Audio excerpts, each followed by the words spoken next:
Homefront multiplayer is large-scale warfare. Complete and total bedlam. Epic vehicular warfare. Fast-paced, exciting, and fun. Homefront multiplayer takes place during the occupation wars. This is the time when the Korean army was invading the US after a deadly EMP attack and cyber attack. The remnants of the US military are kind of off, still trying to hold on and fight off the Korean invasion as best they can. The battles really take place in various locations, from suburban cul-de-sacs to department stores to a highway interchange, so you get to experience a wider swath of America. The multiplayer design goals really stems from wanting to build a large-scale warfare experience to really be the category leader in that audience. Make it accessible, make it intuitive, but most of all, make it a lot of fun. So you have infantry, you have drones, you have tanks, LAVs, helicopters, all those brought together in the battlefields. There's a lot of action going on. When you play Homefront, there's a tank rolling in, getting blown up, there's a helicopter overhead. We want to bring all those tools together into a really tight, cohesive package. What we're really trying to do is make the game play different than any FPS that you played before. The whole idea behind vehicles and Homefront is you should get in and start having fun right away. This is not the kind of game where you need to spend 2 hours learning how to fly a helicopter.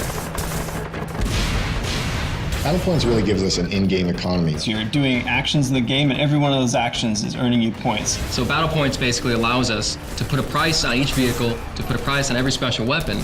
Rather than just saying like, oh great, you captured that objective, here's some experience, we're saying, hey, you captured that objective, that's great, now here's a tank. You can buy everything from tanks, helicopters, to drones, to additional ammo for your RPG. The idea with Battlepoints is buy what you want when you want it.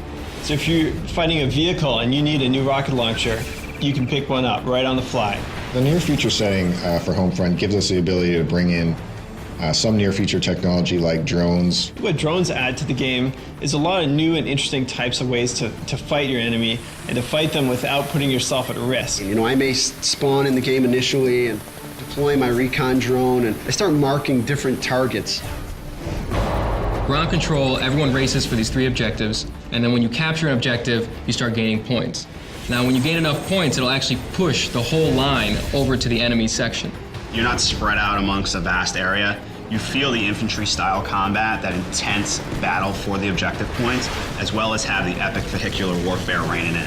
Ground control is different from other objective-based game modes because you get to fight over new spaces. The objectives will move to different locations, and you'll have to use new strategies when you get to those areas. So in essence, you're not just playing on the same map for 12 to 15 minutes, you're playing on 2 or 3 different maps, because all the gameplay is localized around those objective points. And as players start earning points, you're going to start seeing some tanks on the field, some helicopters. The battlefield evolves in a way that you see something different every minute that you're playing.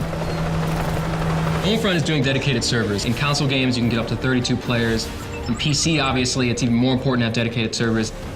After Homefront ships, I'm probably gonna kick back by playing Homefront and destroying noobs online. It's interesting, as a developer, you have pretty much like one day where you know a lot more than everyone else at the game. After that one day, you're getting your ass kicked like everyone else.